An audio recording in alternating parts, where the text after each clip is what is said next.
Dear students, ഇന്ന് കുറച്ച് multiple choice questions ആണ് ചെയ്യുന്നത്. അപ്പോൾ എന്തൊക്കെയാണെന്നുള്ളത് നോക്കാം. 3 bells roll at intervals 9, 12, 15 minutes. If they start together, after what time will they roll together next? അപ്പോൾ ഇങ്ങനെയുള്ള ക്വസ്റ്റ്യൻ വന്നു കഴിഞ്ഞാൽ അതിൻ്റെ LCM ആണ് എടുക്കേണ്ടത്. അതായത് ഇനി അടുത്ത ഒരുമിച്ച് ബെല്ലടിക്കുന്ന ടൈം ഏതാണെന്നുള്ളതാണ് നമുക്ക് കാണേണ്ടത്. LCM 9, 12, 15 ഇതിൻ്റെ LCM കണ്ടു കഴിഞ്ഞാൽ നമുക്ക് ഏതാണ് ടൈം എന്നുള്ളത് കിട്ടും. അപ്പോൾ 9, 12, 15 ഇതിൽ 3 3s are 9, 4 3s are 12, 5. ഇനി ഇതിനെ മൾട്ടിപ്ലൈ ചെയ്താൽ മതി. ഇനിയൊന്നും കോമൺ ആയിട്ടില്ല. അപ്പോൾ നമുക്ക് LCM എന്ന് പറയുന്നത് 9 into 4 36 36 into 5 എന്ന് പറയുന്നത് 180. അപ്പോൾ 180 മിനിറ്റ്സിലാണ് ഇനി ഒരുമിച്ച് ബെല്ല് റിംഗ് ചെയ്യും. അതായത് 180 മിനിറ്റ്സ് ഇനി അവേഴ്സിലാണ് ചോദിച്ചിട്ടുള്ളതെങ്കിൽ 180/60 ചെയ്യുക. അപ്പോൾ 3 hours ആയിരിക്കും. അപ്പോൾ ക്വസ്റ്റ്യൻ എങ്ങനെയാണ്? മിനിറ്റിലാണെങ്കിൽ മിനിറ്റിൽ എഴുതുക. അടുത്തത്, the sum of digits of a 2-digit number is 12. The number obtained by interchanging the 2 digits exceeds the given number by 18. Find the number. ഇവിടെ sum of a 2-digit number. അപ്പോൾ ഒരു 2-digit number നമ്മൾ XY എന്നാണ് എടുക്കുന്നതെങ്കിൽ അതിൻ്റെ ഡിജിറ്റ്സിൻ്റെ സമ്മാണ് എത്ര? 12 എന്ന് തന്നിട്ടുള്ളത്. X plus Y equal to 12. The number obtained by interchanging the 2 digits exceeds the given number by 18 എന്ന് പറഞ്ഞാൽ നമ്മൾ given number എന്ന് പറയുന്നത് നമ്മൾ ഇന്റർചേഞ്ച് ചെയ്താൽ കിട്ടുന്ന നമ്പറിൻ്റെ കൂടെ 18 ആഡ് ചെയ്താൽ കിട്ടുന്ന നമ്പറാണ്. അതായത് നമ്മളെ നമ്പർ XY എന്നുള്ളതാണെങ്കിൽ ഒറിജിനൽ നമ്പർ എന്ന് പറയുന്നത് അവിടെ ഒറിജിനൽ നമ്പർ നമുക്ക് എങ്ങനെ എഴുതാൻ പറ്റും? 10s പ്ലേസിലുള്ള നമ്പറിനെ 10 കൊണ്ട് മൾട്ടിപ്ലൈ ചെയ്യുക. അപ്പോൾ 10x plus y ഇതാണ് നമ്മളെ ഒറിജിനൽ നമ്പർ. ഈ ഒറിജിനൽ നമ്പർ നമുക്ക് എങ്ങനെയാണ് കിട്ടുന്നത്? അതായത് ഇന്റർചേഞ്ച് നമ്പർ എന്ന് പറയുമ്പോൾ yx ആവും. അപ്പോൾ 10s പ്ലേസിൽ y ആണ്. അപ്പോൾ 10y plus x അതിൻ്റെ കൂടെ 18 ആഡ് ചെയ്ത് കഴിഞ്ഞാൽ നമുക്ക് ഗിവൺ നമ്പർ കിട്ടും. ഇതാണ് നമ്മുടെ ക്വസ്റ്റ്യൻ. അപ്പോൾ ഇതിനെ രണ്ടിനെ നമ്മൾ സോൾവ് ചെയ്തിട്ട് എക്സും വൈയും കണ്ടുപിടിച്ച് കഴിഞ്ഞാൽ XY ആണ് നമ്മളെ നമ്പർ. അപ്പോൾ x plus y equal to 12. ഇതിനെ നമ്മൾ ഒരേ സൈഡിലേക്ക് കൊണ്ടുവരികയാണെങ്കിൽ 10x minus x എന്ന് പറഞ്ഞാൽ 9x. അതുപോലെ minus 10y y minus 10y എന്ന് പറഞ്ഞാൽ minus 9y equal to 18. അപ്പോൾ x minus y equal to 18. ഇവിടെ നമുക്ക് രണ്ട് ഇക്വേഷൻ കിട്ടി. x plus y equal to 12, x minus y equal to 2. അതായത് 9 കൊണ്ട് ഡിവൈഡ് ചെയ്യുമ്പോൾ അവിടെ 2 എന്ന് വരും. അപ്പോൾ 2x is equal to add ചെയ്യുക രണ്ട് equation. 2x is equal to 14, x is equal to 7. x 7 ആണെങ്കിൽ y എത്രയായിരിക്കും? 5.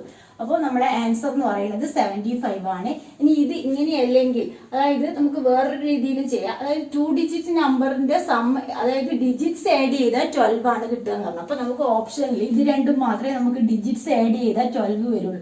7ഉം 3 ആഡ് ചെയ്താൽ 10 ആണ്. 3ഉം 7ഉം ആഡ് ചെയ്താലും 10 ആണ്.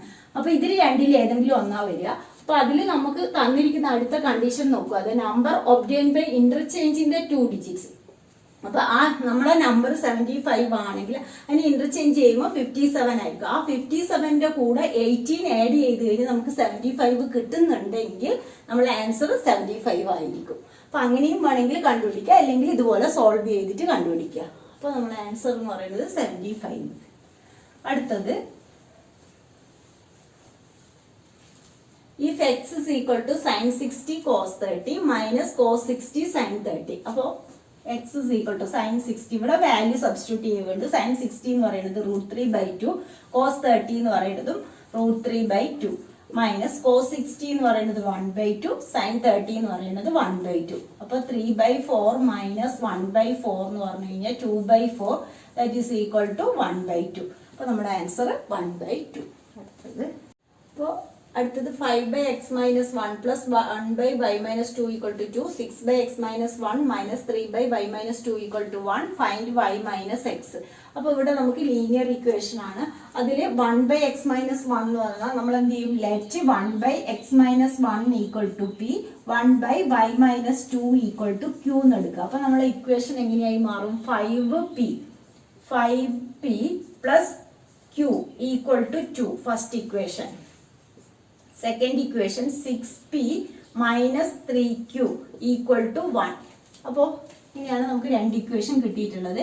ഇതിൽ എലിമിനേഷൻ മെത്തേഡാണ് നിങ്ങൾക്ക് ചെയ്യേണ്ടതെങ്കിൽ എന്ത് ചെയ്യുക, ഇതിന് ഫസ്റ്റ് ഇക്വേഷൻ ഇൻറ്റു 3 ചെയ്യുക. ഫസ്റ്റ് ഇക്വേഷൻ ഇൻറ്റു 3 ആവുമ്പോൾ അവിടെ 15p plus 3q equal to 6, 6p minus 3q equal to 1. അപ്പോൾ രണ്ട് ഇക്വേഷൻ ആഡ് ചെയ്യുമ്പോൾ 21p equal to 7, p equal to 7/21 എന്ന് പറഞ്ഞു കഴിഞ്ഞാൽ 1/3. p 1/3 ആണ് കിട്ടിയിട്ടുള്ളത്. ചെറിയ ഇക്വേഷനിൽ സബ്സ്റ്റിറ്റ്യൂട്ട് ചെയ്തിട്ട് q കണ്ടുപിടിക്കുക. 5p plus q equal to 2 ആണ്.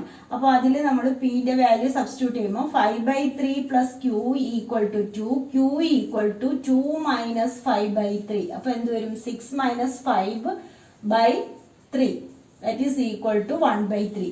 പിയും 1/3 ആണ് കിട്ടിയിട്ടുള്ളത്, ക്യൂവും 1/3 ആണ് കിട്ടിയിട്ടുള്ളത്. ഇനി ഇതിൽ നമ്മൾ സബ്സ്റ്റിറ്റ്യൂട്ട് ചെയ്യണം. നമ്മൾ ലെറ്റ് എന്ന് പറഞ്ഞിട്ട് എടുത്തിട്ടുള്ളത് 1/x minus 1 equal to p, 1/y minus 2 equal to q ആണ്. അപ്പോൾ അതിൽ സബ്സ്റ്റിറ്റ്യൂട്ട് ചെയ്യുമ്പോൾ 1/x മൈനസ് 1 ഈക്വൽ ടു 1/3. അപ്പോൾ ക്രോസ് മൾട്ടിപ്ലൈ ചെയ്യുക. x minus 1 equal to 3, x is equal to 4. അതുപോലെ 1/y മൈനസ് 2 ഈക്വൽ ടു 1/3. അപ്പോൾ y minus 2 equal to 3, y equal to 5. അപ്പൊ x 4ഉം y 5ഉം ആണ്. നമുക്ക് കണ്ടുപിടിക്കേണ്ടത് y മൈനസ് എക്സ് ആണ്. അപ്പൊ 5 മൈനസ് 4 എന്ന് പറഞ്ഞു കഴിഞ്ഞാൽ 1 ആണ് ആൻസർ വരുന്നത്.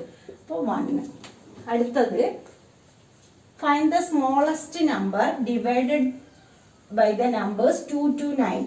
അവിടെ 2 to 9 വരെ സ്മോളസ്റ്റ് നമ്പർ ഏത് സ്മോളസ്റ്റ് നമ്പർ ആണെന്നുള്ളത് നമുക്ക് കണ്ടുപിടിക്കാം. അപ്പോൾ അവിടെ ഇതിന് LCM ആണ് എടുക്കേണ്ടത്. 2 to 9 എന്ന് പറയുമ്പോൾ ബോത്ത് ഇൻക്ലൂസീവ് എന്ന് പറയുന്നുണ്ട്, 2 9ഉം വേണം. അപ്പോൾ 2 3 4 5 6 7 8 9 ഇതിന് LCM കണ്ടുപിടിക്കുകയാണ് വേണ്ടത്. ആദ്യം 2 കൊണ്ട്, അപ്പോൾ 1 3 പോവില്ല, 3 അതേപോലെ എഴുതുക. 2 2s are 4, 5 പോവില്ല, അതേപോലെ എഴുതി.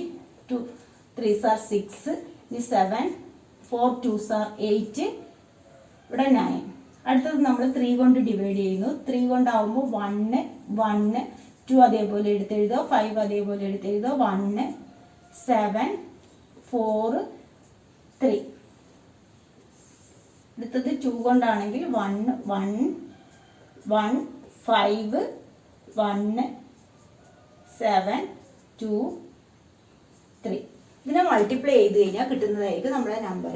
അപ്പോൾ 12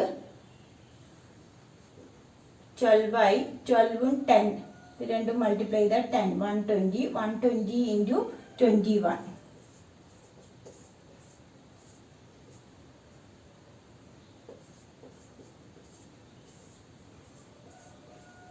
2520 ആണ് വരുന്നത്. അപ്പോൾ LCM എന്ന് പറയുന്നത് 2520, അതാണ് നമ്മുടെ സ്മോളസ്റ്റ് നമ്പർ എന്ന് പറയുന്നത്. അടുത്തത് find the probability that A leap year selected at random will contain 53 Sundays ആണ്. അപ്പോൾ ലീപ് ഇയറിൽ 53 സൺഡേ വരാനുള്ള പ്രോബിലിറ്റിയാണ്. നമുക്ക് ഒരു ലീപ് ഇയറിൽ എത്ര ദിവസം ഉണ്ടാവും? 366 ഡേയ്സ് ഉണ്ടാവും. അതായത് നമുക്ക് മൊത്തം 366 ഡേയ്സ് ഉണ്ടാവും. ആ 366 ഡേയ്സിൽ 364 ഡേയ്സ് എന്ന് പറയുന്നത് നമുക്ക് 52 വീക്കാണ്. 52 വീക്ക് എന്ന് പറഞ്ഞു കഴിഞ്ഞാൽ 52 × 7 364 ആണ്. 364 ഡേ എന്ന് പറഞ്ഞാൽ 52 വീക്ക് വന്നു. അവിടെ 52 സൺഡേയ്സ് നമുക്ക്, അതായത് 52 വീക്സിൽ എത്ര സൺഡേയ്സ് ഉണ്ടാവും? 52 സൺഡേയ്സ് ഉണ്ടാവും. ഇനി ഇവിടെ 364 ഡേയ്സ് കഴിഞ്ഞു കഴിഞ്ഞാൽ ബാക്കി എത്ര? 2 ദിവസമുണ്ട്. ആ 2 ദിവസം എന്ന് പറയുന്നത്, അതായത് 2 ഡേ ഉണ്ട്. ഈ 2 ഡേ ഇതിൻ്റെ കാര്യം നമ്മൾ നോക്കേണ്ട കാര്യമില്ല. അവിടെ 52 സൺഡേസ് ആയി. ഇനി നമുക്ക് ഒരു സൺഡേയും കൂടി വരണം. അതായത് ഇവിടെ 364 മൈനസ് 366 മൈനസ് 364 എന്ന് പറഞ്ഞാൽ അവിടെ 2 ദിവസമാണ് ബാക്കിയില്ല. ആ 2 ദിവസം എന്ന് പറയുന്നത് ഈ ആഴ്ചയിൽ, ഒരാഴ്ചയിൽ എത്ര ദിവസമാണ്? 7 ദിവസം. ആ 7 ദിവസത്തിൽ ഏതെങ്കിലും ഒരു 2 ദിവസം മാത്രമേ നമുക്ക് അതിൽ, അതായത് 2 ദിവസം ബാക്കിയുള്ളത് കൊണ്ട് നമ്മൾ 2/7 ടോട്ടൽ ഔട്ട്കംസ് എന്ന് പറഞ്ഞാൽ 7 ഡേയ്സ്. ഈ 7 ഡേയ്സിൽ ഈ 2 ദിവസം മാത്രമേ നമുക്ക് സൺഡേ, അതായത് സൺഡേ വരാനുള്ള ചാൻസ് ഉള്ളൂ. അപ്പോൾ 2/7 ആണ് അതിൻ്റെ answer. Value of CK × 1 - sin A × CK + tan A ഇതാണ് നമുക്ക് കാണേണ്ടത്. അപ്പോൾ CK × 1 - sin A × CK + tan A ഇതാണ് നമ്മുടെ ക്വസ്റ്റ്യൻ. ഇനി എന്ത് ചെയ്യുക? നമുക്ക് സി കെ എന്ന് പറഞ്ഞു കഴിഞ്ഞാൽ എന്താണ് 1/cos A. 1/cos A ഇതെല്ലാം ഇൻറ്റു ആണ്, അതുകൊണ്ട് അങ്ങനെ ഇട്ടാൽ മതി, നമുക്ക് LCM ഒന്നും വേണ്ട അവിടെ. അപ്പൊ into 1 - sin A. C K എന്ന് പറയുന്നത് എന്താണ് 1/cos A plus tan A എന്ന് പറയുന്നത് എന്താണ് sin A/cos A. അപ്പോൾ ഇവിടെയും നമുക്ക് ഡിനോമിനേറ്റർ സെയിം ആയിട്ടാണ് വന്നിട്ടുള്ളത്. അപ്പൊ എങ്ങനെ എഴുതാം അതിനാ 1 - sin A ഇൻറ്റു, അതായത് ഇത് 1 + sin A എന്ന് എഴുതാം നമുക്ക്. 1 + sin A divide by cos A. ആ cos A ഒരുമിച്ച് എഴുതി 1 + sin A/cos A. ഇവിടെ നമുക്കൊരു cos A ഡിനോമിനേറ്ററിൽ ഉണ്ട്. അപ്പോൾ ഈ 1 - sin A into 1 + sin A എന്ന് പറഞ്ഞു കഴിഞ്ഞാൽ എന്താണ് A + B into A - B. ഇപ്പൊ A² - B², അതായത് 1 - 1² - sin² A. 1² 1 തന്നെ. 1 - sin² A/cos² A ആണ് വന്നിട്ടുള്ളത്.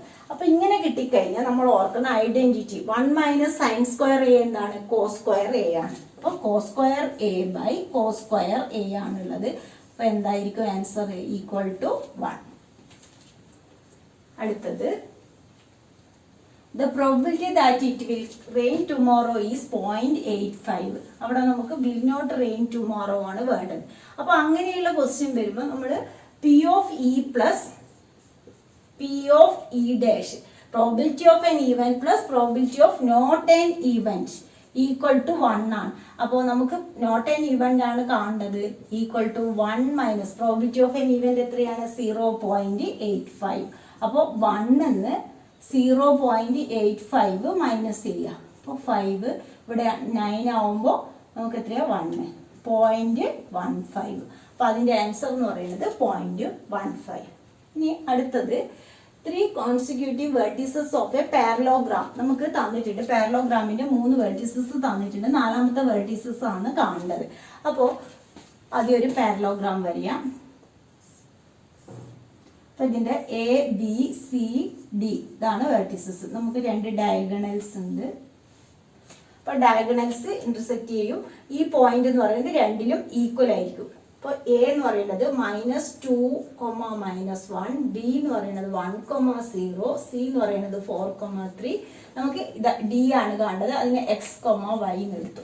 ഇവിടെ നമ്മൾ ചെയ്യുന്നത് അതായത് mid point, coordinates of mid point of AC-യുടെ മിഡ് പോയിന്റ് ആണ് ഈ പോയിന്റ് എന്ന് പറയുന്നത്. അതുപോലെ BD-യുടെ മിഡ് പോയിന്റ് ആണ് ഇവിടെ. അപ്പൊ അത് രണ്ടും എന്തായിരിക്കും ഈക്വൽ ആയിരിക്കും. അപ്പൊ നമുക്ക് എങ്ങനെ എഴുതാം mid point of coordinates of midpoint of AC equal to coordinates of midpoint of BD. Midpoint of BD ആണ്.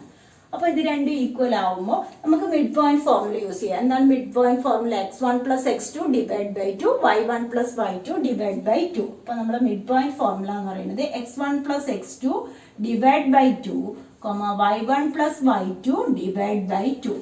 അപ്പോൾ ഈ ഫോർമുല യൂസ് ചെയ്തിട്ട്, അതായത് രണ്ടിൻ്റെയും മിഡ് പോയിന്റ് ഈക്വൽ ആണ്. അപ്പോൾ -2 + 4/2 -1 + 3/2 ഇതാണ് AC-യുടെ മിഡ് പോയിന്റ്. ഇനി BD-യുടെ മിഡ് പോയിന്റ് എന്ന് പറയുന്നത് 1 + x/2, 0 + y/2. ഇനി എന്ത് ചെയ്യുക? ഇത് x ആണ്. ഇത് രണ്ടും നമ്മൾ ഈക്വൽ ആക്കി എടുക്കുന്നു. അതായത് -2 + 4 എന്ന് പറഞ്ഞു കഴിഞ്ഞാൽ എത്രയാണ് 2. 2/2 ഈക്വൽ ടു 1 + x/2. ഇവിടെ നമുക്ക് 2 ഇങ്ങനെ ക്യാൻസൽ ചെയ്യാം. അപ്പൊ x + 1 ഈക്വൽ ടു 2 എന്ന് പറഞ്ഞു കഴിഞ്ഞാൽ x is equal to 1. 2 - 1 എന്ന് പറഞ്ഞാൽ x 1 കിട്ടും. അതുപോലെ ഇനി y -1 + 3 എന്ന് പറഞ്ഞു കഴിഞ്ഞാൽ 2. 2/2 ഈക്വൽ ടു 0 + y/2 ആണ്. അവിടെ 2 ക്യാൻസൽ ആയി y ഈക്വൽ ടു 2. അപ്പോൾ നമുക്ക് XY, അതായത് 4th വെർട്ടെക്സ് എന്ന് പറയുന്നത് 1, 2 ആണ് കിട്ടിയിട്ടുള്ളത്. അപ്പോൾ option A 1, 2. Triangle ABC similar to triangle PQR. AB equal to 6.5, PQ equal to 10.4. Perimeter of triangle ABC 60 cm. Find the perimeter of triangle PQR. അപ്പോൾ ഇവിടെ 2 ട്രയാങ്കിൾ സിമിലർ ആണെങ്കിൽ അതിന്റെ സൈഡ്സ് പ്രൊപ്പോർഷണൽ ആയിരിക്കും. നമ്മൾ പഠിച്ചിട്ടുണ്ട് കറസ്പോണ്ടിങ് സൈഡ്സ് പ്രൊപ്പോർഷണൽ ആയിരിക്കും. അതുപോലെ ഈ ട്രയാങ്കിളിന്റെ പെരിമീറ്ററും സെയിം റേഷ്യോയിലായിരിക്കും വരിക. അതായത് perimeter of triangle ABC divide by perimeter of triangle PQR equal to നമുക്ക് എങ്ങനെ എഴുതാം? AB/PQ. അതായത് രണ്ട് ട്രയാങ്കിൾ സിമിലർ ആണെങ്കിൽ അതിന്റെ സൈഡ്സ് കറസ്പോണ്ടിങ് സൈഡ്സ് പ്രൊപ്പോർഷണൽ ആയിരിക്കും. അപ്പോൾ ആ പെരിമീറ്റർ എന്ന് പറഞ്ഞു കഴിഞ്ഞാൽ അതിന്റെ എല്ലാ സൈഡ്സും ആഡ് ചെയ്താൽ കിട്ടുന്നതാണ്. അപ്പോൾ അതിന്റെ രണ്ടിന്റെ പെരിമീറ്ററിന്റെ റേഷ്യോയും സെയിം ആയിരിക്കും. അപ്പോൾ perimeter of triangle A B C by perimeter of triangle P Q R എന്ന് പറയുന്നത് A B by P Q. A B C നമുക്ക് തന്നിട്ടുണ്ട് 60 divide by perimeter of triangle P Q R equal to A B എത്രയാണ് 6.5 divide by P Q എന്ന് പറയുന്നത് 10.4 ആണ്. Cross multiply ചെയ്യുക. അപ്പോൾ perimeter of triangle P Q R equal to 60 into 10.4 divide by 6.5 എന്ന് വരും. അപ്പോൾ ഇതിനെ നമുക്ക് ക്യാൻസൽ ചെയ്യാം. പിന്നെ 5 കൊണ്ട് ക്യാൻസൽ ചെയ്യുമ്പോൾ 1.3. ഇതിനെ 5 കൊണ്ട് ക്യാൻസൽ ചെയ്യുമ്പോൾ 1 അതായത് 12 വരും. അത്ര ഇതിൽ ക്യാൻസൽ ആവുള്ളൂ. 8 കൊണ്ട് ക്യാൻസൽ ചെയ്യുമ്പോൾ 2 10.4. അപ്പോൾ ഇവിടെ 8 1.3 10 into 4ഉം മൾട്ടിപ്പിൾ അതായത് ഇവിടെ 10.4 എന്ന് വരും. അപ്പോൾ 10.4 ഇത് രണ്ടും ക്യാൻസൽ ചെയ്യുമ്പോൾ 10.4 12 into 8 ആണ് വരുന്നത് 16 1 96. അപ്പോൾ 96 ആണ് നമുക്ക് perimeter of triangle P Q R എന്ന് പറയുന്നത്. ഇനി അടുത്തത് in a rectangle A B C D A B equal to 20 centimetre angle B A C equal to 60 degree find B C. അപ്പോൾ ഇതാണ് അതിന്റെ ഫിഗർ. അതായത് നമുക്ക് ഒരു റെക്റ്റാങ്കിളിൽ എ ബി 20 സെന്റിമീറ്റർ എന്ന് തന്നിട്ടുണ്ട്, angle B A C 60 degree തന്നിട്ടുണ്ട്, B C ആണ് കാണേണ്ടത്. അപ്പോൾ ഇവിടെ നമുക്കറിയാം റെക്റ്റാങ്കിൾ ഇതെല്ലാം 90 ഡിഗ്രി ആണ്. അപ്പോൾ റൈറ്റ് ട്രയാങ്കിൾ ഇതൊരു ട്രയാങ്കിൾ ബി എ സി എന്നുള്ള ഒരു റൈറ്റ് ട്രയാങ്കിൾ ആയിട്ട് എടുക്കുകയാണെങ്കിൽ നമുക്ക് ഈ ഭാഗമാണ് കാണേണ്ടത്. ഈ സൈഡ് അറിയാം ഇവിടെ ആംഗിൾ ഉണ്ട്. അപ്പോൾ ഈ ആംഗിളിന്റെ ഓപ്പോസിറ്റ് സൈഡാണ് ബി സി. അപ്പോൾ നമുക്ക് ഏത് ട്രിഗ്നോമെട്രിക് റേഷ്യോ ആണ് എടുക്കേണ്ടത്? Tan 60 equal to B C by A B. അപ്പോൾ ബി സി എന്ന് പറയുന്നത് നമുക്ക് കണ്ടുപിടിക്കണം. Divide by A B 20. അപ്പോൾ ഇത് √3 ആണ്. √3 equal to B C by 20 എന്ന് പറഞ്ഞു കഴിഞ്ഞാൽ ബി സി എന്താണ് 20√3 ആണ്. അപ്പോൾ നമ്മുടെ ആൻസർ എന്ന് പറയുന്നത് 20√3. അടുത്ത question, what is the condition to be satisfied by q so that the ration number p by q has terminating decimal expansion. അതായത് നമുക്കറിയാം ടെർമിനേറ്റിംഗ് ഡെസിമൽ എക്സ്പാൻഷൻ കിട്ടണമെങ്കിൽ ഏത് ഫോമിലായിരിക്കണം? അതായത് 2ഉം 5ഉം മാത്രമേ ഡിനോമിനേറ്ററിൽ ഫാക്ടേഴ്സ് ആയിട്ട് വരാൻ പാടുള്ളൂ. അപ്പോൾ 2m into 5n അതാണ് അതിന്റെ answer. The area of a sector is 1/12 that of complete circle. Find the angle of sector. അതായത് ഏരിയ ഓഫ് സെക്ടർ എന്ന് പറയുന്നത് എന്താണ്? θ/360 into pi r square. അതെന്ന് പറയുന്നത് 1/12 area of the complete circle ആണ്. അപ്പോൾ കംപ്ലീറ്റ് സർക്കിളിന്റെ ഏരിയ എത്രയാണ്? pi r square. അപ്പോൾ ഇവിടെ അതായത് area of sector equal to 1/12 area of complete circle. Complete സർക്കിളിന്റെ ഏരിയയുടെ ഫോർമുല എന്ന് പറയുന്നത് pi r square. അപ്പോൾ ഈ രണ്ട് pi r square നമുക്ക് ക്യാൻസൽ ആയിപ്പോ. അപ്പോൾ ഇവിടെ തീറ്റ എന്ന് പറയുന്നത് എന്തായിരിക്കും? ഇങ്ങോട്ട് ക്രോസ് ചെയ്യുക. 360/12 360/12 എന്ന് പറയുമ്പോൾ ഇവിടെ നമുക്ക് എത്രയാണ് കിട്ടുക? 2 കൊണ്ട് ഡിവൈഡ് ചെയ്യുകയാണെങ്കിൽ 6 1 2 കൊണ്ട് ഡിവൈഡ് ചെയ്യുകയാണെങ്കിൽ 8 180 വരും. അപ്പോൾ 30 ഡിഗ്രിയാണ് ആംഗിൾ വരുന്നത്. അടുത്തത് the points P, M, 6 divides the joint A -4, 3 and B എന്ന് പറയുന്നത് 2, 8 in the ratio 3:2. Find M. അപ്പോൾ ഇവിടെ നമുക്ക് A എന്ന് പറയുന്നത് -4, 3, B എന്ന് പറയുന്നത് 2, 8. ഈ പോയിന്റ് എന്ന് പറയുന്നത് P, M, 6. നമുക്ക് M ആണ് കാണുന്നത്. അപ്പോൾ ഇവിടെ in the ratio 3:2 ആണ്. M1:M2 എന്ന് പറയുന്നത് 3:2. അപ്പോൾ സെക്ഷൻ ഫോർമുല ഉപയോഗിക്കുക. അതിൽ എക്സിൻ്റെ നമുക്ക് എം ആണ് കാണേണ്ടത്. അപ്പോൾ എക്സിൻ്റെ മാത്രം എടുത്താൽ മതി. M1 അതായത് M1x2 plus M2x1 divide by M1 plus M2 equal to M. അപ്പോൾ ഇവിടെ നമ്മൾ ഇത് x1/1 ഇത് x2/2. അപ്പോൾ M1 എന്ന് പറയുന്നത് 3 ഇൻറ്റു x2 എന്ന് പറയുന്നത് എത്രയാണ്? 2 പ്ലസ് M2 എന്ന് പറയുന്നത് 2 ഇൻറ്റു x1 എന്ന് പറയുന്നത് -4 divide by 3 + 2 equal to M. അപ്പോൾ 6 - 8/5 ഈക്വൽ ടു M. അപ്പോൾ എത്രയാണ് വരുന്നത്? -3/5. സോറി -2/5. 6 - 8 എന്ന് പറയുമ്പോൾ -2/5. അടുത്തത് find the area of the segment APB. അതിന്റെ ഫിഗർ ആണ് ഇത്. അതായത് APB എന്ന് പറയുന്നത് സെഗ്മെന്റിന്റെ ഏരിയ കാണണം. അപ്പൊ സെഗ്മെന്റിന്റെ ഏരിയ കാണണമെങ്കിൽ നമുക്കറിയാം ഏരിയ ഓഫ് സെക്ടർ ഈ ഒരു സെക്ടറിന്റെ ഏരിയയിൽ നിന്ന് ഈ ട്രയാങ്കിളിന്റെ ഏരിയ മൈനസ് ചെയ്യാണ് വേണ്ടത്. അപ്പൊ area of segment equal to area of sector minus area of triangle. സെക്ടറിന്റെ ഏരിയ ട്രയാങ്കിളിന്റെ ഏരിയ നമ്മൾ മൈനസ് ചെയ്യുകയാണെങ്കിൽ നമുക്ക് എന്ത് കിട്ടും? APB എന്നുള്ള സെഗ്മെന്റിന്റെ ഏരിയ കിട്ടും. ഏരിയ ഓഫ് സെക്ടർ എന്ന് പറയുന്നത് θ/360. θ എത്രയാണ് അവിടെ? 90 ഡിഗ്രിയാണ്. അപ്പോൾ 90/360 ഇൻറ്റു പൈ r². നമുക്ക് ആൻസറിൽ പൈ ഉണ്ട്, അതുകൊണ്ട് പൈയുടെ വാല്യൂ കൊടുക്കണ്ട. റേഡിയസ് എന്ന് പറയുന്നത് r തന്നെയാണ്. r² minus area of triangle, അതായത് റൈറ്റ് ട്രയാങ്കിൾ ആണ്. റൈറ്റ് ട്രയാങ്കിളിന്റെ area half base into height. അപ്പൊ ഹാഫ് ബേസ് 6 തന്നെ, ഹൈറ്റും 6 തന്നെ. അപ്പൊ r²/2, അതായത് 1/4 പൈ r² മൈനസ് r²/2. ഇവിടെ നമുക്ക് 1/4, അതായത് ഇവിടെ LCM എടുക്കുകയാണെങ്കിൽ 4 LCM ആയിട്ട് എടുക്കുകയാണെങ്കിൽ പൈ r² മൈനസ് ഇവിടെ എന്ത് വരും? 2r² എന്ന് വരും. അപ്പൊ ഇങ്ങനെയാണുള്ളത്. ഇതിൽ നമുക്ക് 1/4 r² കോമൺ ആയിട്ട് പുറത്തേക്ക് എടുക്കാം. 1/4 r² കോമൺ ആയിട്ട് പുറത്തേക്ക് എടുക്കുമ്പോൾ പൈ -2 എന്ന് വരും. അതായത് r², ഇതിൽ രണ്ടിലും r² ഉണ്ട്, അത് കോമൺ ആയിട്ട് പുറത്തേക്ക് എടുത്തു. പൈ -2 /4. അപ്പൊ നമ്മുടെ ആൻസർ എന്ന് പറയുന്നത് C ആണ്. 1/4. ഇവിടെ 6 ഉള്ളൂ, ഇവിടെ r² ഉണ്ട്, അത് ശ്രദ്ധിക്കണം. അപ്പൊ r² ആണ് നമുക്ക് വേണ്ടത്. r² into pi -2. ഇന്നത്തെ ക്ലാസ് 3 ഉള്ളൂ. നിങ്ങൾക്ക് എൻ്റെ ക്ലാസ് ഇഷ്ടമായി ലൈക്ക് ചെയ്യുക. അതുപോലെ ഇതൊരു സബ്സ്ക്രൈബ് ചെയ്യാത്തവരാണ് ഒന്ന് സബ്സ്ക്രൈബ്.